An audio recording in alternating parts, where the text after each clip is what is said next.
मैं क्वेश्चन को दोस्तों एक बार पढ़ूंगा और उसी में आपको जो है अपना निशान लगा लेना है। तो एक रफ पेज लीजिए, 100 तक उस पर लिख लीजिए गिनती, और अपना ABCD में जो भी आपको लगे कि फलां प्रश्न का जो है ये सही उत्तर है उसको लिख लीजिए। मैं 4 ऑप्शन एक बार में पढ़ूंगा, फिर उत्तर दे दूंगा फटाफट।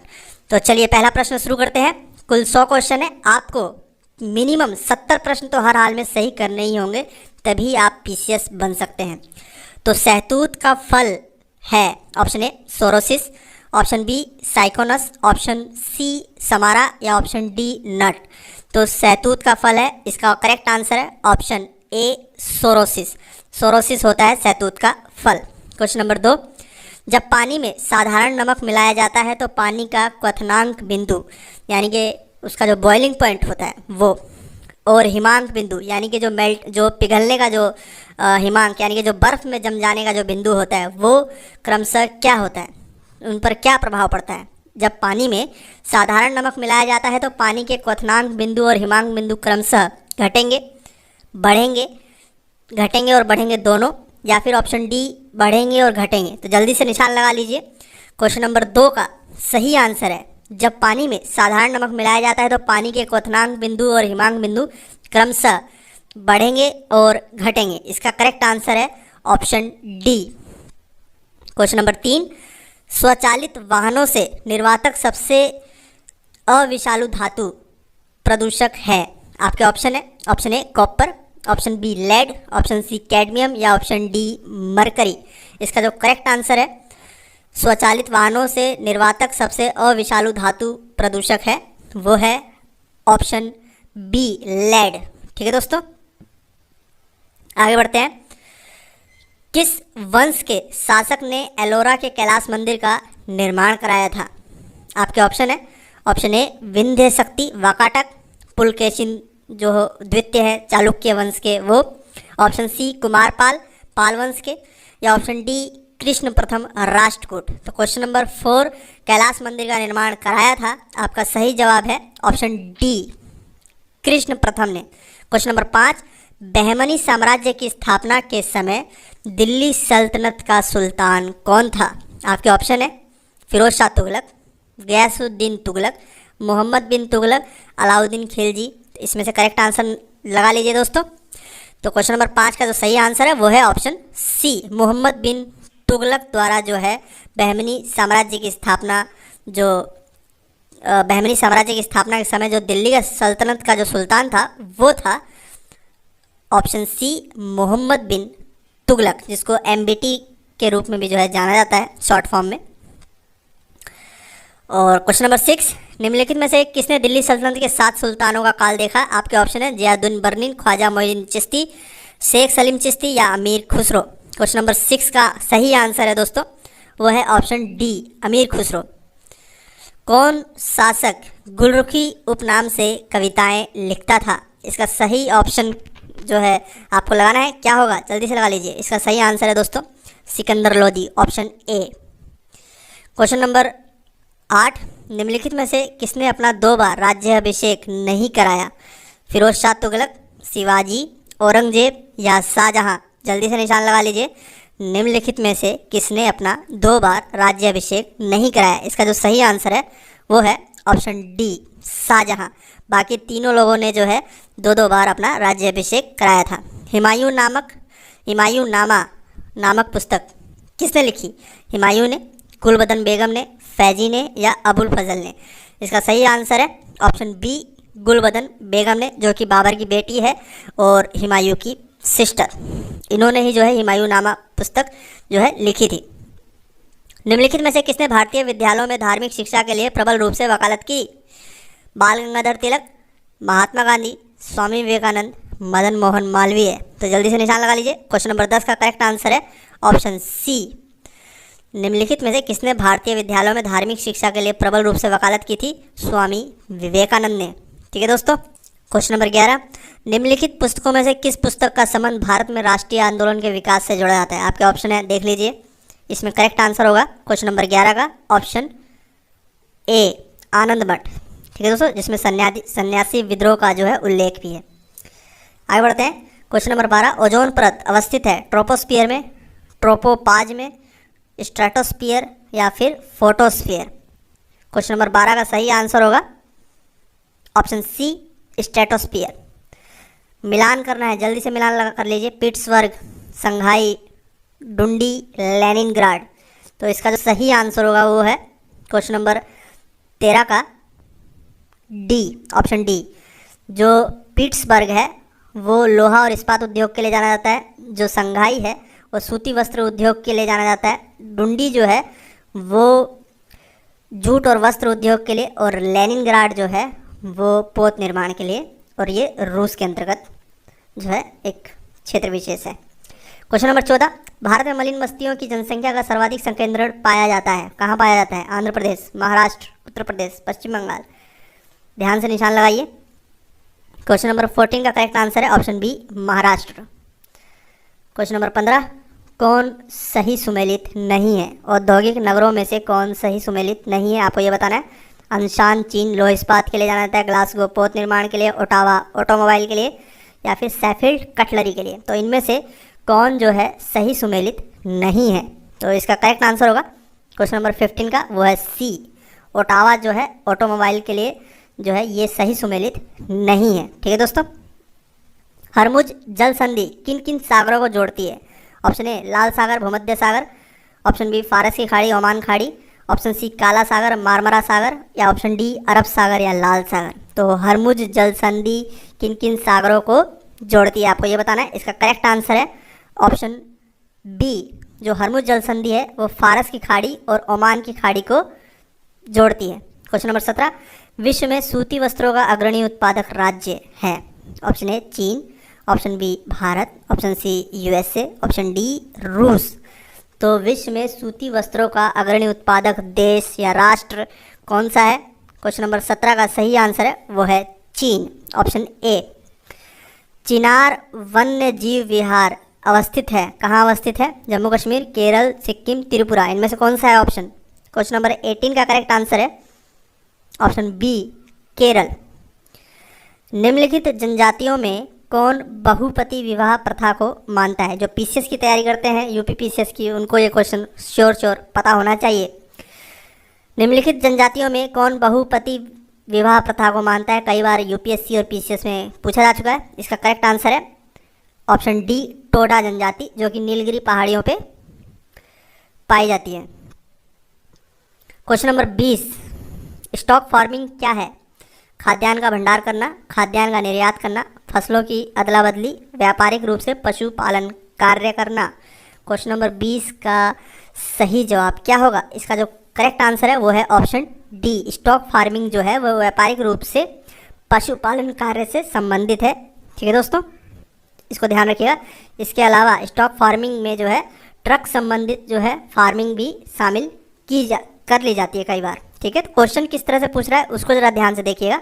तो यहाँ पर क्वेश्चन नंबर 20 का जो करेक्ट आंसर है वो है ऑप्शन डी। आगे बढ़ते हैं। क्वेश्चन नंबर 21, भारत के प्रादेशिक जल क्षेत्र का विस्तार है? तट से 3 समुद्री मील तक, तट से 6 समुद्री मील तक, तट से 12 समुद्री मील तक, या फिर तट से 24 समुद्री मील तक। क्वेश्चन नंबर 21, भारत के प्रादेशिक जल क्षेत्र का विस्तार कहाँ से कहाँ तक है? तो क्वेश्चन नंबर 21 का सही आंसर है ऑप्शन सी, तट से 12 समुद्री मील तक। ठीक है दोस्तों। क्वेश्चन नंबर 12, लोकटक झील अवस्थित है मणिपुर में, केरल में, जम्मू कश्मीर में या तमिलनाडु में? तो लोकटक झील कहाँ अवस्थित है? लोकटक झील जो है वो मणिपुर में अवस्थित है, कई बार एग्जाम से पूछा जा चुका है। ग्रीन पीस इंटरनेशनल का मुख्यालय कहाँ स्थित है? कैनबरा में, ओटावा, एम्स्टर्डम या फिर नागासाकी? तो ग्रीन पीस इंटरनेशनल, जिसके कि हमारे देश में भी कई सारे एनजीओस चलते हैं, इसका जो संगठन का जो हेडक्वार्टर है वो कहाँ है? क्वेश्चन नंबर 23 का करेक्ट आंसर है ऑप्शन सी, एम्स्टर्डम में। उत्तर प्रदेश सरकार की आय का सबसे बड़ा स्रोत क्या है? ऑप्शन ए, भू राजस्व। ऑप्शन बी, व्यापार कर। ऑप्शन सी, सेवा कर। या ऑप्शन डी, आय कर। क्वेश्चन नंबर 24 का करेक्ट आंसर क्या होगा? क्वेश्चन नंबर 24 का करेक्ट आंसर होगा ऑप्शन बी, व्यापार कर। जो उत्तर प्रदेश सरकार की आय का सबसे बड़ा स्रोत व्यापार कर होता है। गोविंद वल्लभ पंत सागर अवस्थित है सोनभद्र में, मिर्ज़ापुर में, ललितपुर में या फिर बुलंदशहर में? गोविंद वल्लभ पंत सागर कहाँ अवस्थित है? क्वेश्चन नंबर 25 का करेक्ट आंसर है ऑप्शन ए सोनभद्र में। ठीक है दोस्तों, तो गोविंद वल्लभ पंत सागर जो है सोनभद्र में अवस्थित है और ये एकमात्र ऐसा जिला है जो 3 से 4 राज्यों के साथ सीमा साझा करता है यूपी का। ठीक है, इसलिए इंपॉर्टेंट है। ललितपुर में जो है यूरेनियम के लिए जाना जाता है, इसलिए इंपॉर्टेंट है, ध्यान रखिएगा। उत्तर प्रदेश से किसान मित्र योजना प्रारंभ की गई थी। कब प्रारंभ की गई थी उत्तर प्रदेश में किसान मित्र योजना? क्वेश्चन नंबर 26 का आंसर है ऑप्शन ए 2001 ईस्वी में। उत्तर प्रदेश का प्रथम मुक्त विश्वविद्यालय कहाँ स्थित है? आगरा, झांसी, गोरखपुर या इलाहाबाद? क्वेश्चन नंबर 27 का करेक्ट आंसर क्या होगा? ऑप्शन डी इलाहाबाद में। जो लोग आर ओ एग्ज़ाम देने जाएंगे आगे, उनके लिए ये मॉक टेस्ट बहुत ही ज़्यादा इंपॉर्टेंट है, इनको ध्यान दीजिएगा। उत्तर प्रदेश के बारे में कौन सा कथन सही नहीं है? उत्तर प्रदेश की जन्म दर प्रति 1000 27.2 है। उत्तर प्रदेश की राज्यसभा सदस्यों की संख्या 31 है। उत्तर प्रदेश में एकमात्र राष्ट्रीय उद्यान दुधवा राष्ट्रीय उद्यान जो कि कन्नौज में है। और ऑप्शन डी उत्तर प्रदेश की जनसंख्या वृद्धि दर जनगणना 2011 के अनुसार 20.2% है। तो कौन सा कथन इसमें से सही नहीं है? वो है ऑप्शन सी, उत्तर प्रदेश में एकमात्र राष्ट्रीय उद्यान दुधवा राष्ट्रीय उद्यान जो कि कन्नौज में, ये गलत है। उत्तर प्रदेश में 2 राष्ट्रीय उद्यान हैं। उत्तर प्रदेश में प्रथम खेल गांव की स्थापना कहाँ की गई है? जल्दी से निशान लगा लीजिए। इसका जो करेक्ट आंसर है वो है ऑप्शन बी आगरा। उत्तर प्रदेश में मूल्य वर्धित कर वैट लागू हुआ था। कब लागू हुआ था? 1 जनवरी 2008 ईस्वी को, 1 जनवरी 2009 ईस्वी को, 1 जनवरी 2010 ईस्वी को या फिर 1 जनवरी 2007 ईस्वी को? जल्दी से निशान लगा लीजिए। क्वेश्चन नंबर 30 का करेक्ट आंसर क्या होगा? Option A. आगे बढ़ते हैं। भारत खंडे हिंदुस्तानी संगीत महाविद्यालय उत्तर प्रदेश का पहला संगीत महाविद्यालय जिसे कहा जाता है वो कहाँ स्थित है? इलाहाबाद, वाराणसी, कानपुर या लखनऊ? क्वेश्चन नंबर 31 का करेक्ट आंसर क्या होगा? वो है ऑप्शन डी भारत खंडे 1926 में स्थापित किया गया था और लखनऊ में। ठीक है। उत्तर प्रदेश से किस जिले की सीमा सर्वाधिक जिलों को स्पर्श करती है? Option A Badaun, option B Hardoi, option C Kannauj या ऑप्शन डी संभल? 32वें क्वेश्चन का करेक्ट आंसर क्या होगा दोस्तों? जल्दी से निशान लगा लीजिए। उत्तर प्रदेश से किस जिले की सीमा सर्वाधिक जिलों को स्पर्श करती है? इनमें से निम्नलिखित में से कन्नौज, संभल या फिर बदायूं या हरदोई? इनमें जो करेक्ट आंसर है वो है ऑप्शन ए बदायूं। ठीक है, आगे बढ़ते हैं। उत्तर प्रदेश में सर्वाधिक जनसंख्या वाला नगर कौन सा है? इलाहाबाद, कानपुर नगर, कानपुर देहात, लखनऊ? क्वेश्चन नंबर 33 का करेक्ट आंसर जल्दी बताइए दोस्तों। 33 का जो करेक्ट आंसर है वो है ऑप्शन बी कानपुर नगर। एशिया का प्रथम डीएनए बैंक कहाँ स्थापित किया गया है? कानपुर में, अलीगढ़ में, ग्रेटर नोएडा में या लखनऊ में? क्वेश्चन नंबर 34 का करेक्ट आंसर है ऑप्शन डी लखनऊ में। उत्तर प्रदेश में सर्वाधिक मेले का आयोजन कहाँ होता है? कानपुर में, आगरा में, मथुरा में या फिर झांसी? इसका करेक्ट आंसर लगा लीजिए। क्वेश्चन नंबर 35 का सही आंसर है सी मथुरा में। भू प्रॉपर्टी में सर्वाधिक पाया जाने वाला तत्व कौन सा है? ऑक्सीजन, मैग्नीशियम, नाइट्रोजन या सिलिका? भू प्रॉपर्टी में सर्वाधिक पाया जाने वाला तत्व है ऑक्सीजन। पत्तियों का हरा रंग प्रदान करता है क्रोमोप्लास्ट, क्लोरोप्लास्ट, टोनोप्लास्ट या ल्यूकोप्लास्ट? इसका करेक्ट आंसर लगा लीजिए। ऑप्शन बी है क्लोरोप्लास्ट। और इसके अंदर कौन सा तत्व पाया जाता है? मैग्नीशियम। इसको भी याद रखिएगा। बीएमडी परीक्षण किस रोग की पहचान के लिए किया जाता है? Dengue, osteoporosis, malaria, AIDS? तो बीएमडी जो परीक्षण है वो किस रोग की पहचान के लिए किया जाता है? इसका करेक्ट आंसर है option C osteoporosis. Question number 39। पद एमबी का प्रयोग किया जाता है मैग्नेटिक बिट्स के लिए, मेगाबाइट्स के लिए, मेगाबिट्स के लिए? इनमें से कोई नहीं। क्वेश्चन नंबर 39 का करेक्ट आंसर होगा दोस्तों एमबी का प्रयोग जो है किस के लिए किया जाता है? मेगाबाइट्स के लिए। मानव के आमाशय में भोजन के पाचन में सहायता करने वाला अम्ल कौन सा है? एसिटिक अम्ल, मिथेनोइक अम्ल, सिट्रिक अम्ल या फिर हाइड्रोक्लोरिक अम्ल? क्वेश्चन नंबर 14 का करेक्ट आंसर क्या होगा? ऑप्शन डी मानव के आमाशय में भोजन के पाचन में सहायता करने वाला अम्ल है हाइड्रोक्लोरिक अम्ल। क्वेश्चन नंबर 41 हाइड्रोपोनिक्स क्या है? बिना मृदा के पौधे की खेती, बिना मृदा के वनों की खेती, बिना मृदा के साग सब्जियों की खेती या फिर बिना मृदा के फूलों की खेती, हाइड्रोपोनिक्स क्या है?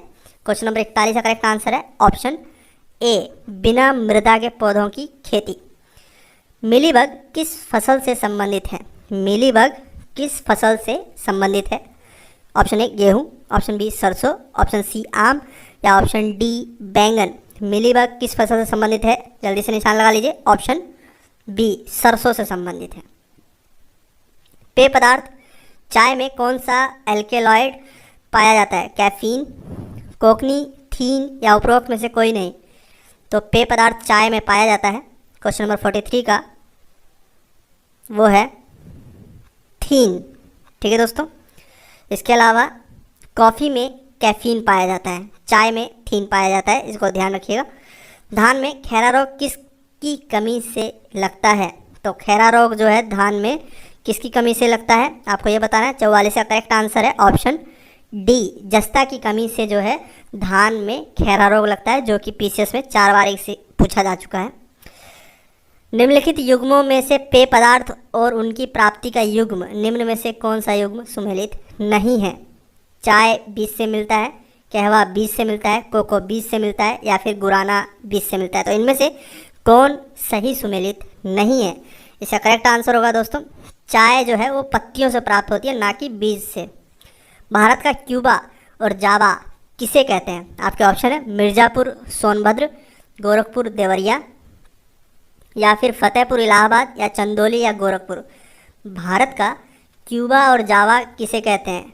जल्दी से निशान लगा लीजिए। क्वेश्चन नंबर 46 का करेक्ट आंसर है ऑप्शन बी, गोरखपुर और देवरिया को भारत का क्यूबा और जावा कहा जाता है। क्वेश्चन नंबर 47, निम्न में से कौन जायद फसल नहीं है? खरबूज, तरबूज, ककड़ी, चना। क्वेश्चन नंबर 47 का करेक्ट आंसर होगा ऑप्शन डी, चना जो है वो जायद फसल नहीं है, बाकी तीनों जो है जायद फसलें हैं। वनस्पति विज्ञान के जनक किसे कहा जाता है? थियोफ्रेस्टस, अरस्तु, मेंडल या फिर रॉबर्ट हुक। क्वेश्चन नंबर 48 का करेक्ट आंसर क्या होगा? Option A. ठीक है दोस्तों, तो ऑप्शन ए जो है थियोफ्रेस्टस को वनस्पति विज्ञान के जनक के रूप में जाना जाता है। बसंतीकरण के लिए उत्तरदायी हार्मोन होता है एबिसीन, बर्नेलिन, फ्लोरिजन या फिर कोल्चिसीन।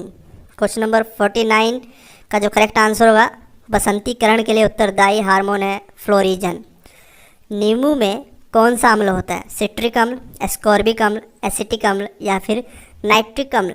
क्वेश्चन नंबर 50 का जल्दी से निशान लगा लीजिए, वो है ऑप्शन ए, सिट्रिक अम्ल। हीमोफीलिया एक आनुवांशिक रोग है, इस रोग का कारण क्या है? पढ़िए, जल्दी से निशान लगा लीजिए। क्वेश्चन नंबर 51 का करेक्ट आंसर है ऑप्शन डी, हीमोफीलिया एक आनुवांशिक रोग है, इस रोग का कारण है एंटी हीमोफ्लिमिक ग्लोबुलिन की कमी से। ये करंट अफेयर है, छोड़ सकते हैं इसको आप। मनुष्य में लिंग संलग्न लक्षणों की वंशागति मुख्यतः होती है एक्स गुणसूत्र, बी वाई गुणसूत्र, ऑटोसोम या फिर इनमें से कोई नहीं। क्वेश्चन नंबर 53 इसका करेक्ट आंसर है ऑप्शन ए, एक्स गुणसूत्र। क्वेश्चन नंबर 54, कोशिका या उत्तकों की कृत्रिम माध्यम में वृद्धि को कहते हैं हिस्टोलॉजी, साइटोलॉजी, टिश्यू कल्चर या हॉर्टिकल्चर।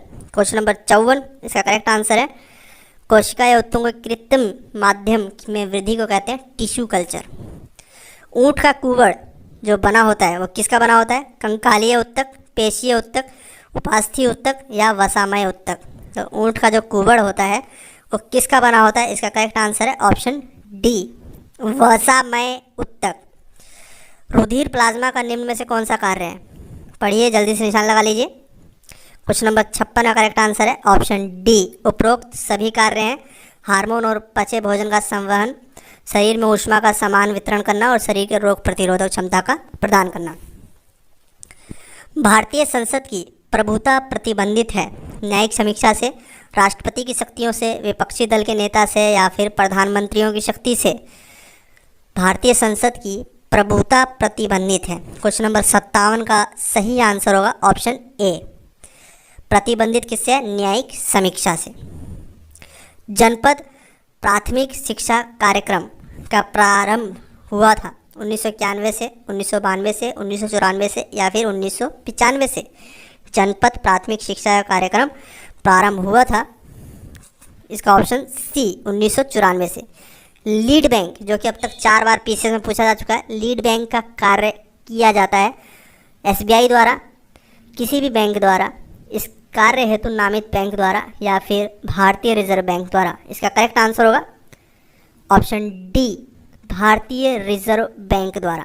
ठीक है दोस्तों, आरबीआई द्वारा 2 अक्टूबर 1975 को लीड बैंक की स्थापना की गई थी, ये भी ध्यान आपको रखना है। आगे बढ़ते हैं, क्वेश्चन नंबर 60।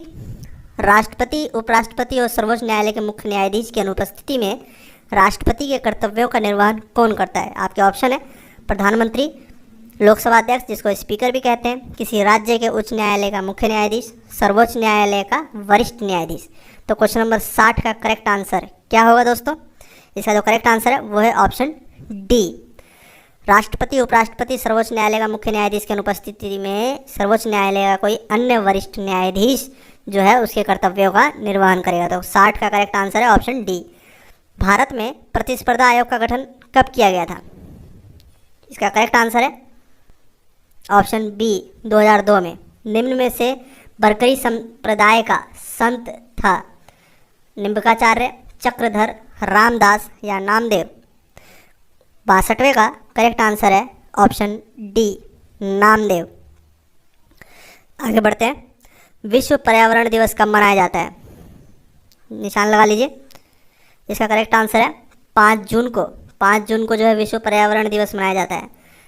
चौरा बड़ी ग्लेशियर कहाँ स्थित है? केदारनाथ मंदिर के उत्तर में, दक्षिण में, पूर्व में या पश्चिम में? चौरा बड़ी ग्लेशियर जो है काफ़ी फेमस ग्लेशियर है, कई बार एग्जाम्स में पूछा जा चुका है। ये कहाँ स्थित है? क्वेश्चन नंबर 64 का है ऑप्शन ए, केदारनाथ मंदिर के उत्तर में। निम्न में से कौन सुमेलित नहीं है? ध्यान से देखिए, रामागुंडम उर्वरक के लिए जाना जाता है, चितरंजन लोकोमोटिव, कोरबा एल्युमिनियम के लिए, पिंपरी कीटनाशक दवाओं के लिए। तो निम्न में से कौन सही सुमेलित नहीं है? इसका करेक्ट आंसर है ऑप्शन सी, पिंपरी कीटनाशक दवाओं के लिए नहीं जाना जाता है। यूएसए, संयुक्त राज्य अमेरिका के किस राज्य को ब्लू ग्रास स्टेट भी कहा जाता है? कैलिफोर्निया, टेक्सास, मॉन्टास या केंटुकी? जल्दी से निशान लगाइए। क्वेश्चन नंबर 66 का करेक्ट आंसर है ऑप्शन डी, केंटुकी। उत्तर मध्य क्षेत्र सांस्कृतिक केंद्र स्थित है? इलाहाबाद, दिल्ली, लखनऊ, पटना? कहाँ स्थित है? और ये क्वेश्चन कई बार एग्जाम से पूछा जा चुका है, इसलिए इंपॉर्टेंट है। इसका करेक्ट आंसर है इलाहाबाद में। प्राश्रव्य तरंगे के बारे में विचार कीजिए। कीड़ों को नष्ट कर सकते हैं, ये कपड़ों से धूल हटाकर उन्हें साफ कर सकती हैं, इनका उपयोग बीमारियों के उपचार के लिए किया जाता है, ये स्वचालित दरवाजों को नियंत्रित कर सकती हैं। 68 का क्या होगा? 68 का करेक्ट आंसर है ऑप्शन सी, 1, 2, 3। उपयुक्त तीनों कथन सही हैं, चौथा कथन जो है वो गलत है। आयोडीन प्राप्त होता है, आयोडीन प्राप्त होता है लेमिनोरिया से, पॉलीसाइफोनिया से, कारा से या स्पाइरोगाइरा से? तो आयोडीन किससे प्राप्त होता है? ये प्राप्त होता है ऑप्शन ए, लेमिनोरिया से। अकबर के मजहर की घोषणा 1579 में प्रारूप किसने तैयार किया था? जो अकबर के मजहर की जो घोषणा थी उसका जो प्रारूप था वो किसने तैयार किया था? फैजी ने, शेख मुबारक ने, अबुल फजल ने या बीरबल ने? क्वेश्चन नंबर 70 का करेक्ट आंसर है ऑप्शन बी, शेख मुबारक ने। 71वां देखते हैं, ऐतिहासिक दांडी मार्च का संबंध है निर्वाचन के बहिष्कार से, हिंदू मुस्लिम एकता से, छुआछूत को दूर करने से, नमक कानून तोड़ने से? तो इसका करेक्ट आंसर है ऑप्शन डी, नमक कानून तोड़ने से। ठीक है, भारतीय संविधान का कौन सा अनुच्छेद प्रेस की स्वतंत्रता को आशावासित करता है? तो ये है ऑप्शन, लगा लीजिए निशान, सी, अनुच्छेद 19। समान कार्य के लिए समान वेतन भारत के संविधान में सुनिश्चित किया गया है। मौलिक अधिकार है, नीति निर्देशक तत्व का अंग है, मौलिक कर्तव्य है या फिर आर्थिक अधिकार है? समान कार्य के लिए समान वेतन जो है ये 73वां का नीति निर्देशक तत्व का अंग है। ठीक है, लेखानुदान संघ सरकार को अनुमति प्रदान करता है।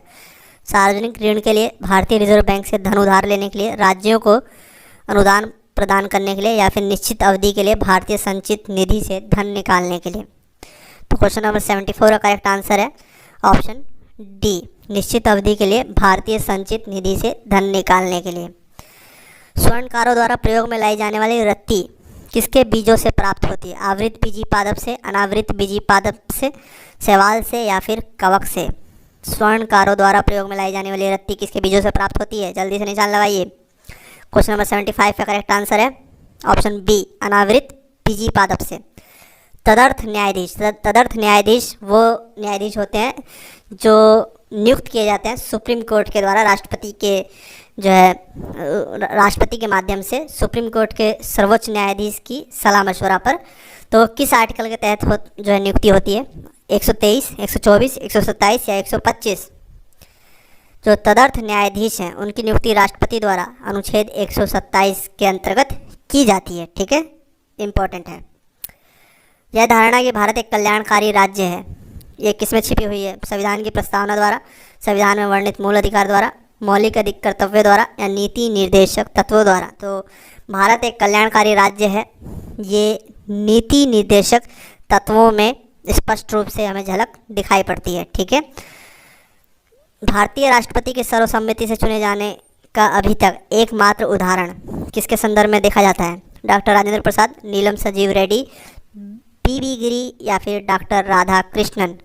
तो क्वेश्चन नंबर 78 का करेक्ट आंसर है भारतीय राष्ट्रपति के सर्वसम्मति से चुने जाने का अभी तक एकमात्र उदाहरण नीलम संजीवा रेड्डी हैं। ठीक है, 78 का B. Poverty and the un British rule in India काफ़ी फेमस बुक है, स्वतंत्रता संघर्ष से रिलेटेड टॉपिक है। तो किसने के द्वारा लिखी हुई है? अमर्त्य सेन, दादा भाई नौरोजी, जी.के. गोखले, गोपाल कृष्ण गोखले या फिर आर.सी. दत्त? ठीक है, तो इसका जो करेक्ट आंसर है वो है ऑप्शन बी, दादा भाई नौरोजी द्वारा जो है लिखी हुई है। फ्लाई ऐश एक प्रदूषक दहन उत्पाद है जो प्राप्त होता है जलाने से कोल पत्थर के कोयले को, चारकोल लकड़ी के कोयले को, डीजल मिट्टी के तेल को या फिर सीएनजी को? तो जल्दी से निशान लगा लीजिए। फ्लाई ऐश एक प्रदूषक दहन उत्पाद है जो प्राप्त होता है जलाने से। क्वेश्चन नंबर 80 का ऑप्शन है ए, कोल पत्थर के कोयले को। मौसम मॉनिटरिंग युक्ति सोडार कहाँ स्थित है? जयपुर में, चंडीगढ़ में, कर्नाटक में या फिर कटक में? क्वेश्चन नंबर 81 का करेक्ट आंसर है ऑप्शन डी, कटक में। फ्लैश मेमोरी के बारे में निम्नलिखित कथनों में से कौन सही नहीं है? फ्लैश मेमोरी, इसमें से निशान लगा लीजिए।